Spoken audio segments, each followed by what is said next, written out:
c'est vraiment jouer de la musique, quoi. C'est un jeu avant tout, quoi, pour nous. C'est trois passions qui se rencontrent, trois mêmes passions qui se rencontrent, ça donne ça.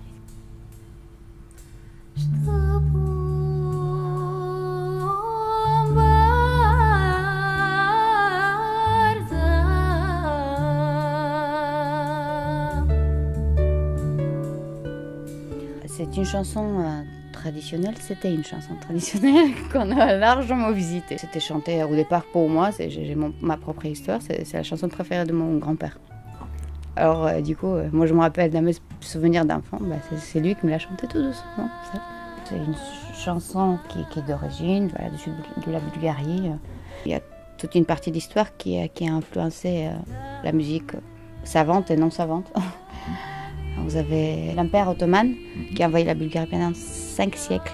Alors forcément, ça a eu des répercussions. Et les gens ne pouvaient pas forcément s'exprimer librement. Alors c'était une façon de s'exprimer, de chanter. On est très, très communicatif et très joyeux, tu vois, quand on se voit, hein, des potes avant tout. Et du coup, c'est vrai qu'il y a beaucoup de joie dans notre musique, il y a beaucoup de bonne humeur. Je disais à Marion, je crois que c'est les 2 musiciens avec lesquels j'ai le plus partagé, échangé et joué. Fred, je le connais depuis que je suis tout petit. On a commencé la musique ensemble avec mon cousin. Et il venait jouer à la maison, tout ça. C'est ma famille, en fait. Voilà. Ouais, je joue qu'avec des gens avec qui je m'entends très bien. Et non, j'ai vraiment de la chance.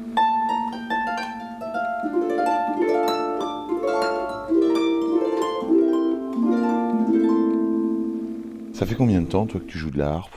Ça fait, on va dire, mon âge, moins 14 ans. J'étais pianiste et je grandissais pas assez vite. Alors, du coup, un jour, ma prof au piano, elle m'a dit, tu sais, c'est toujours bien de connaître un autre instrument, peut-être qui n'a pas besoin physiquement de beaucoup de grandir et tout. Alors, à cette époque-là, la professeure de harpe, elle cherchait un nouvel élève, alors j'étais ravie de me présenter.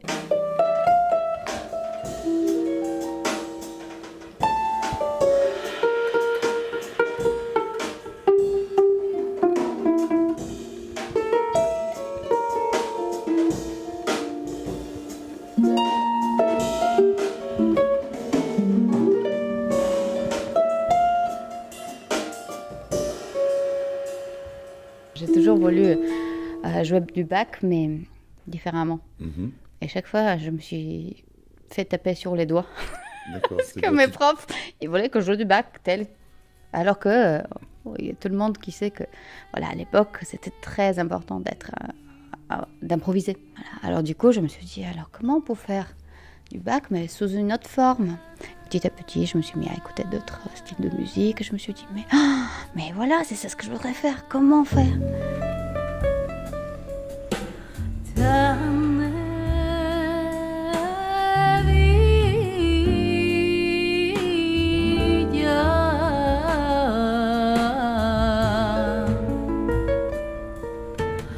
Rosita, elle est bulgare et donc elle a toute une école justement, tu vois, l'école musicale bulgare avec beaucoup de rigueur, beaucoup de virtuosité. Il y a un côté très Bill Evans, mais beaucoup plus joyeux en fait. Le truc, c'est que tu vois, la harpe, en effet, ça donne une espèce de compromis entre la guitare et le piano, en fait, au niveau de sonore. Un peu plus féminin, c'est rigolo, hein, tu vois. C'est ça, c'est que tu as un côté plus velouté, plus délicat. Et en même temps, moins mélancolique quand même. Oui, c'est ça. Puis le batteur, aussi le jeu du batteur, très très léger, tu vois, qui amène ça. Finalement, le gros lourd dans l'histoire, c'est moi.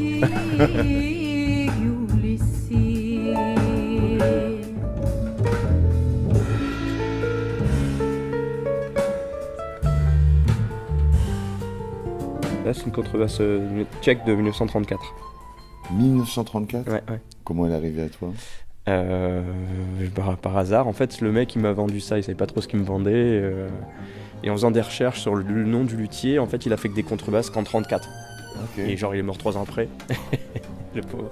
Et il a fait beaucoup de violons, c'est un tchèque, et il a fait une série de contrebasses, je sais pas, il y en a 19 ou 20, je sais plus. Et en 34.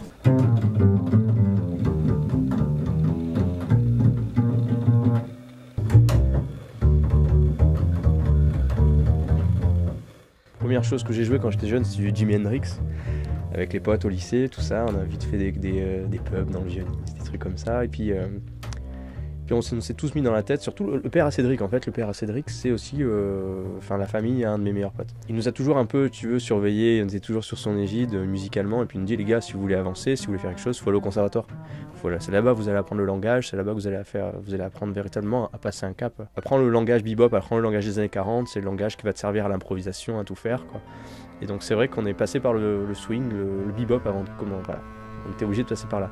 Et c'est ce qui m'a amené justement à jouer de la contrebasse à ce moment-là. Et puis un jour je me suis lancé, premier concert, contrebasse, et puis après la basse électrique j'y touche plus. Ah c'est exceptionnel, hein. C'est exceptionnel, la contrebasse, c'est justement les ondes graves comme ça, tu les sens vraiment vibrer. T'as vraiment de vraie impression de faire sonner un instrument, quoi. C'est plus qu'un instrument, c'est presque le prolongement d'une idée, quoi, tu vois. Alors qu'un instrument c'est un outil. Alors que tu vois, des instruments comme ça qui vibrent contre toi, c'est... Et même la batterie, je pense qu'on va ressentir après la même chose, tu vois. Ce qui vibre sous la main, tu vois, sous la baguette. C'est plus qu'un outil. J'ai une contrebasse de lutherie française beaucoup plus belle, qui sonne beaucoup mieux. Mais je préfère celle-là, quand même. Tu vois, c'est une histoire... c'est presque comme une petite copine dont t'arrives pas à te défaire, tu vois. Ouais.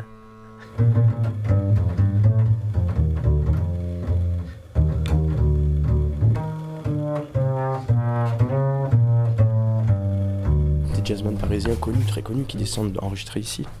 Parce qu'il a un parc de micros incroyable, il a un talent incroyable, et puis il a des locaux qui sont tellement agréables. La plupart des jazzman parisiens, ils descendent enregistrer ici, quoi. Les boîtes de DI, les transfos qu'il y a là, c'est des trucs qui datent des années 50, donc il a des... il a des micros, tu vois, ce micro-là, tu vois, par exemple, c'est un très très très ancien. Le son tout de suite, c'est hyper facile, t'as que à t'occuper de ta musique, quoi.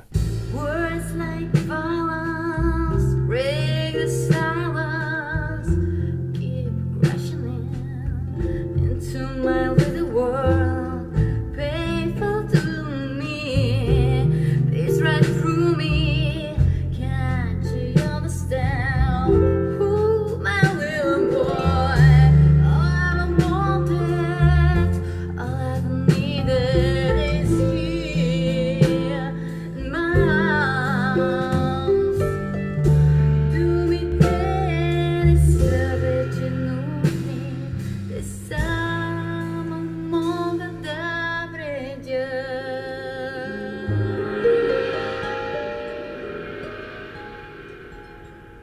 La batterie, c'est venu... Mon père est musicien, il est bassiste, percussionniste. Et il écoutait beaucoup de musique brésilienne quand j'étais petit, à la maison. Et du coup, j'entendais toujours des musiques assez rythmées. Et ça me plaisait vachement quand les amis venaient répéter à la maison. J'adorais, je ne saurais pas expliquer pourquoi, mais ça m'a toujours plu, le côté percussion, rythme. J'étais petit et il répétait avec un batteur qui s'appelle Jean-Luc Dana. Et j'étais fasciné par ce batteur, il a un aura, il est très charismatique. Du coup, j'ai dit, papa, je veux faire de la batterie, moi je veux... Ouais, il y a une expression en portugais qui dit gentileza gera gentileza. C'est comme si... Je pense que les bonnes énergies, la gentillesse, tout ça, ça nous amène à rencontrer forcément des gens qui... Ça peut nous apporter que des bonnes choses, en fait.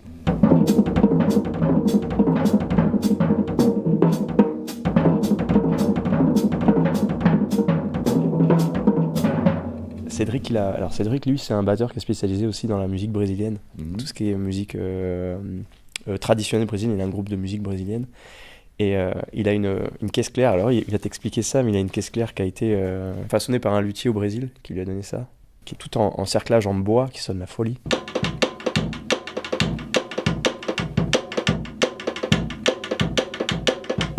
De la caisse claire, c'est un ami brésilien qui me l'a donné. Je connais pas le luthier, c'est ça, c'est un voisin à lui. Et elle est un peu particulière, elle a été montée un peu comme des tonneaux, on dirait des lattes de bois qu'on a imbriquées avec des rivets en fait. Comme elle est très épaisse, le son est très chaud et assez mat. C'est ma chérie, je m'en sépare plus. Et du coup, elle a une histoire pour moi. Elle a été faite dans un bois d'une forêt au nord de Rio. Il m'a donné que le fût, que l'armature. Oui, elle a un son qui est un peu différent des caisses claires traditionnelles, on va dire. Assez chaud et assez mat. L'attaque, elle est très propre. Et quand on joue sur les cercles, on entend très bien le son du bois. Et c'est super, voilà, d'avoir un instrument qui a une histoire, qui a une âme en quelque sorte. Donc il y a une dizaine d'années, tu as rencontré Oui. Cédric et Fred. Oui, c'était mes intérêts. Un jour, m'ont amené au conservatoire de Nice, où il paraît qu'il y avait à l'époque une très très belle classe de jazz. Alors voilà, je voulais comprendre ce que je faisais déjà. Du coup, j'ai intégré la classe de piano jazz. Et c'est là, un jour, on s'est croisés dans les couloirs. On a commencé avec Cédric, un peu plus tard, Fred, il m'a dit « Ah, trop bien, je peux vous rejoindre ?» Alors du coup, on était contents, il nous a rejoints. C'est toujours un travail avec elle, c'est toujours un travail où elle amène un thème, elle amène une mélodie, elle amène souvent des accords, et on arrange ensemble. On arrange, on fait les intros ensemble, on choisit des idées, on trouve des fins, on trouve des mises en place. Il y a quelque chose qui peut pas être écrit en fait dans ce qu'on fait. Des fois on fait des mises en place, on a l'impression que c'est composé alors que c'est juste entendu. C'est-à-dire que je sais ce qu'il va jouer et il sait ce que je joue, il sait ce que je vais jouer.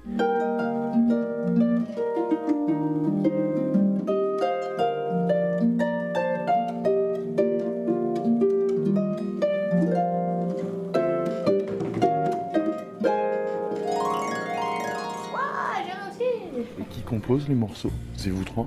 C'est nous trois, c'est différent. Des fois, il y a quelqu'un qui arrive et dit « Ah, j'ai déjà un morceau tout près dans ma tête, je vous mets les partitions. » Ou il y en a quelqu'un qui arrive juste avec les mélodies, qui dit « Ah, est-ce que tu peux écrire des paroles dessus ?» Ou quelqu'un qui a juste un moment rythmique, une phrase rythmique. Tout ce qu'on arrive à faire sur scène, c'est le fruit d'un travail en commun.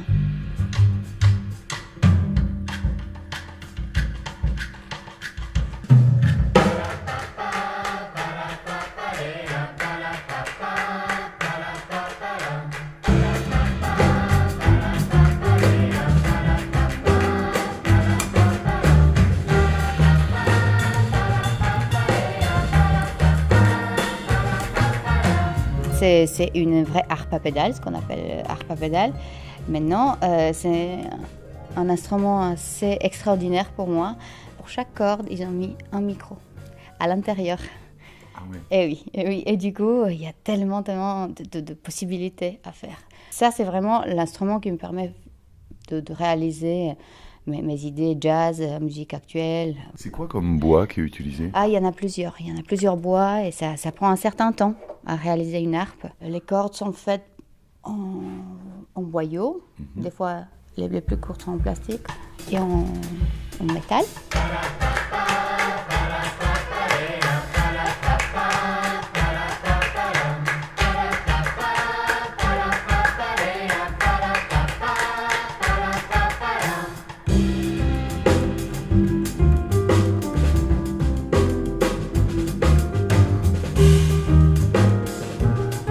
Quand on dit « je joue de la musique », je joue, c'est tout simplement, ça dit, on ne dit pas « je travaille la musique ».